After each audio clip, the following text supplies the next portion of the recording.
ta taho da gudu sai ta sa mai ayaba a bayansa sai ta ce masa ya tashi ya kai ta wani waje. Nan fa ya ce to ta ce idan bai tashi ba za ta harbe shi. Ai ko ya bi umarninta bayan ya ɗauke ta ya kawo ta wani waje sai ya tsaya iya tsaya ta tafi da gudu. Ashe wannan mutumin ɗan sanda ne bayan ta tafi sai bi da gudu yana zuwa ya kama ta ya ce ke me kike a nan gurin ke da mun criminal ce ta ce ya haƙuri wallahi ɗan sanda ɗana za a sace min. Nan ko ya kama ta bai yarda da abin da take faɗa ba ta yi smacin ɗin sa ta kashi ta shiga wani ɗaki ta kulle ta ɗauki waya ta sa recording ita jingine ta a bango a ɗakin da wani mutane suke tana zuwa ce masa ku bani ɗana suka ce ba za mu baki ɗan naki ba can suna na magana suna dagin da su sai ga wannan ɗan sandan ya shigo saboda ya san ta mai barazana da bindiga. Nan fa suka gaya masa suka gaya wa ɗan sandan cewa wannan matar faɓaroniya ce ka ganta nan criminal ce. Nan fa ya kama ta tafi da ita su kuma ashe wannan ɗan da suka ɗauka ɗanta ne suna ciniki za a je sai suka ce gashi ma an ba su kafin alƙalamin kuɗin da za su sai in sun kai wannan yaron jaririn nan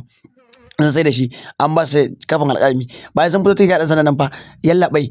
ɗana suka sace fa amma zan baka hujja zo mu je gari. Dan ta zo ta ɗauki wannan waya suka ga wannan bidiyon da suka wannan da komai abin da suka faɗa nan fa ya biyo su ya kama sai ce ku zo nan mun kama ku barayi ne daman ku suka ce mu ba barayi bane ba ta kai mana barayi sai ce to ga hujja ta nan ashe sun gama cinikin wannan ɗan nata su ɗauki nan aka kama sai tafi da su ibata ɗanta nan fa shikenan ta ce ban taɓa ruwa ɗana ba ka iyaye abin daɗi Allah